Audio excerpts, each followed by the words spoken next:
Grapes తింటే sugar levels పెరిగిపోతాయా? అసలు sugar patients grapes తినాలంటేనే భయపడుతూ ఉంటారు కదా. గ్రేప్స్ షుగర్ పేషెంట్స్ ఏ టైంలో తీసుకోవాలి, ఎవరు తీసుకోవచ్చు, ఎవరు తీసుకోకూడదు, ఎంత క్వాంటిటీలో గ్రేప్స్ తీసుకోవాలి, ఇటువంటి వివరాలు మనం ఈ వీడియోలో చూద్దాం.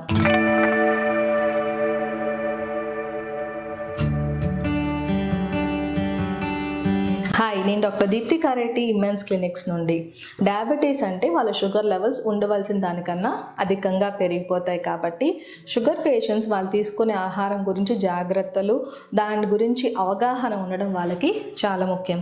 ఫ్రూట్స్ అనేది డయాబెటిక్ పేషెంట్స్ తీసుకోవచ్చు, కానీ వాళ్ళు తీసుకునే ఫ్రూట్స్ క్వాంటిటీ మరియు టైప్ ఆఫ్ ఫ్రూట్స్ గురించి జాగ్రత్తగా తెలుసుకోవాలి. ఎందుకంటే ఫ్రూట్స్ 3 రకాలుగా ఉంటాయి: high glycemic index fruits, medium glycemic index fruits, లో glycemic index fruits. Glycemic index అంటే మనం తీసుకున్న ఆహార పదార్థాలు డైజెషన్ తర్వాత ఎంత స్పీడ్గా షుగర్ లెవెల్స్ని పెంచేస్తాయి అనేవాన్నే గ్లైసిమిక్ ఇండెక్స్గా పిలుస్తూ ఉంటాం. హై గ్లైసిమిక్ ఇండెక్స్ ఫుడ్స్ త్వరగా షుగర్ లెవెల్స్ పెంచేస్తాయి కాబట్టి షుగర్ పేషెంట్స్ తీసుకోకూడదు. మీడియం గ్లైసిమిక్ ఇండెక్స్ ఫుడ్స్ కొంతవరకు తీసుకోవచ్చు మోడరేషన్లో. Low glycemic index foods sugar patients తీసుకుంటే రెగ్యులర్గా వాళ్ళ షుగర్ని మనం కంట్రోల్ చేయొచ్చు. ఎక్కువ మెడికేషన్స్ కూడా వాడాల్సిన అవసరం మనకి ఉండదు. సో ఇప్పుడు ఫ్రూట్స్కి వస్తే, హై గ్లైసిమిక్ ఇండెక్స్ ఫ్రూట్స్ అంటే బనానా, సపోటా, మ్యాంగో, సీతాఫల్ ఇటువంటి చాలా తీయగా ఉంటాయి కాబట్టి ఎక్కువగా తీసుకుంటే షుగర్ లెవెల్స్ పెరిగిపోతాయి కాబట్టి షుగర్ పేషెంట్స్ తీసుకోకుండా ఉంటేనే మంచిది. మీడియం గ్లైసిమిక్ ఇండెక్స్ ఫ్రూట్స్లో మనం చెప్పుకోవాల్సింది గ్రేప్స్.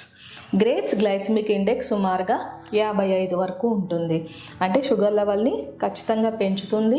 100 గ్రామ్స్ ఆఫ్ గ్రేప్స్లో 40 గ్రామ్స్ వరకు కార్బోహైడ్రేట్స్ ఉంటాయి. అంటే గ్లైసిమిక్ లోడ్ కూడా గ్రేప్స్లో ఎక్కువే ఉంది. కానీ గ్రేప్స్లో వాటర్ కంటెంట్ ఉంటుంది, ఫైబర్ కంటెంట్ ఎక్కువ ఉంటుంది, విటమిన్స్, మినరల్స్, ఫోలేట్ అనే విటమిన్ కూడా దొరుకుతుంది. యాంటీ ఆక్సిడెంట్స్, ఫ్లావనాయిడ్స్ ఇటువంటి యాంటీ ఆక్సిడెంట్స్ ఉండటం వల్ల క్యాన్సర్ నివారించే లక్షణాలు కూడా గ్రేప్స్లో ఉంటాయి. కొంతమంది గ్రేప్స్ని ఇష్టపడే వాళ్ళు కూడా ఉంటారు.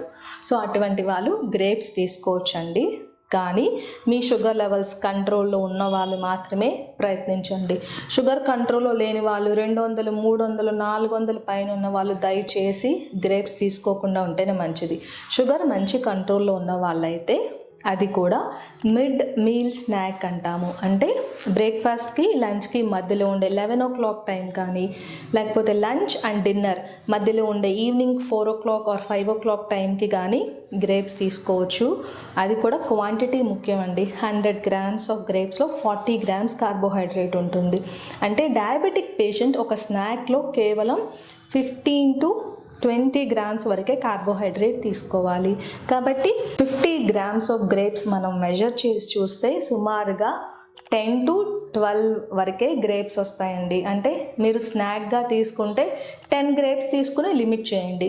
కొంతమందిలో ఓన్లీ గ్రేప్స్ తింటే ప్యూర్ కార్బోహైడ్రేట్స్ కాబట్టి షుగర్ పెరిగిపోతుంది. కాబట్టి గ్రేప్స్ తీసుకునేటప్పుడు ఏదైనా ప్రోటీన్ స్నాక్ అంటే దీన్ని కర్డ్స్తో మిక్స్ చేసి తీసుకుంటే కొంతవరకు మనం షుగర్ లెవెల్ని పెరగకుండా చూసుకోవచ్చు.